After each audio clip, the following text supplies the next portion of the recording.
Hello, my name is Avery Jones, and today we'll be discussing ethics in dealing with customers.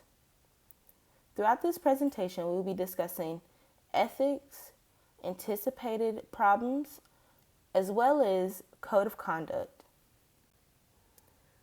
First, we'll be discussing about ethics versus business ethics. Ethics is defined as the moral principle that governs a person's behavior or conducting of an activity. Business ethics refers as the study of appropriate business policies and practices regarding potential controversial topics. Controversial topics can include discrimination, retaliation, or harassment, as well as a couple other controversial topics along in the business field.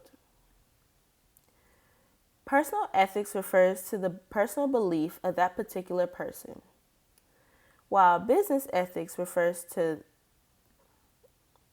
a person obeying the code of conduct rather than their own personal beliefs.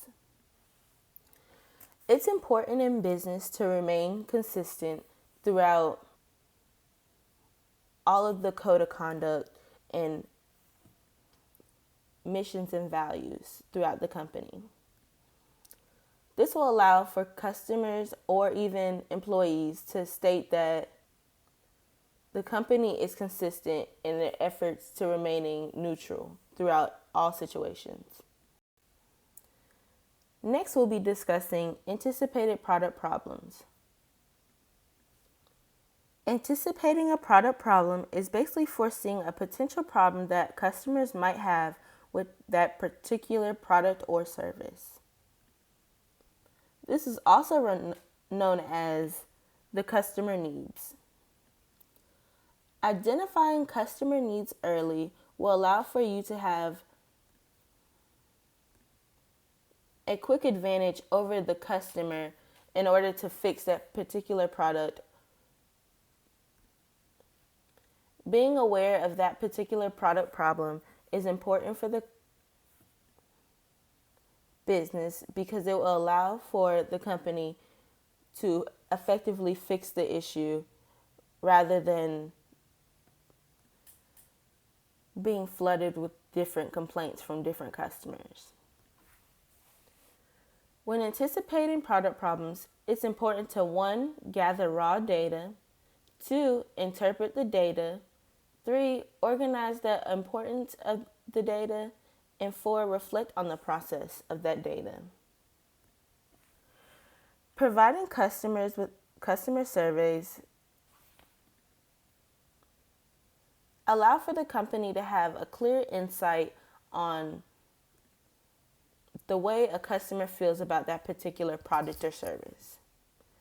This is important for the life of the company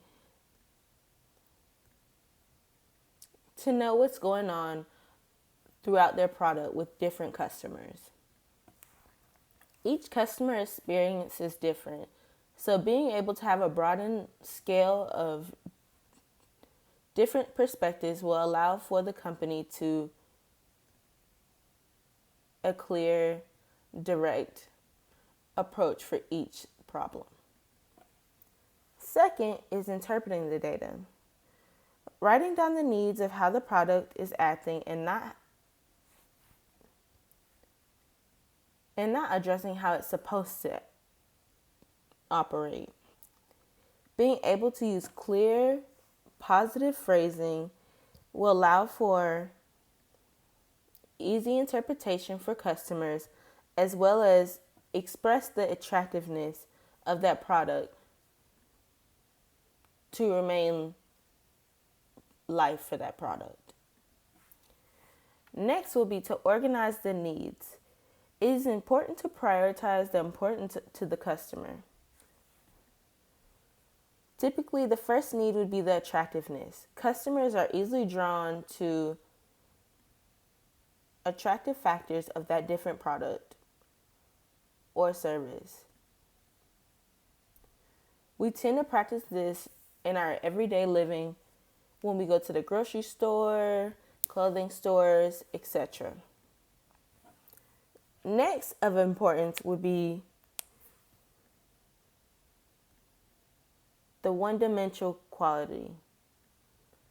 The one-dimensional quality will allow for customers to decipher what they're happy with and what they're not happy with. For example, a desk could have 4 legs and stand up perfectly fine. But if it's wobbly, customers will tend to think that that doesn't meet their satisfaction. So they will find it unsatisfaction. Correction.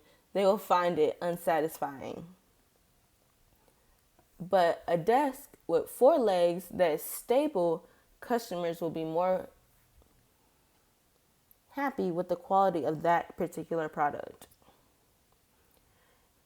Next, we'll be reflecting on the process. After gathering all this data, it is important to ask yourself, is there more that needs to be done, or is everything done? Being able to decipher between the two will allow for you to realize if that particular product was resolved or not. Next, we'll be talking about proactively alerting your customers. It is first important to be quick. Second, give significant information that people might ask about. Third, be clear. Fourth, give updates. And fifth, follow up. You first want to be quick about the information because you want your customers to know that the issue is being looked at and is being handled. Second, you would like to give proper information that customers would like to hear. For instance, when there's a recall happening, it is best to provide customers with simple and concise information that they might be asking about. Third, be clear. Make it as simple as possible for people to understand what is exactly going on. This will alleviate some of the stress that could be brought onto companies throughout this time. Fourth, it is important to give updates along with this process to let customers know that each step is being resolved for that particular problem. Next would be to follow up. Following up with when the product is resolved will allow customers to know that the issue is fully resolved now at this part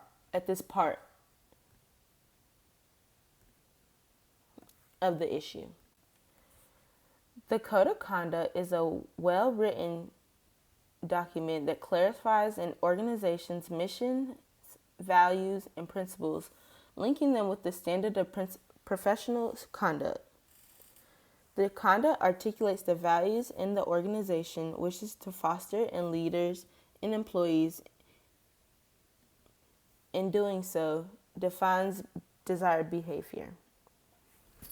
It is important in the Code of Conduct that ethical principles, values, accountability, standard of conduct, standard of practices, and disciplinary actions are also included in this form of document. It is important that the Code of Conduct complies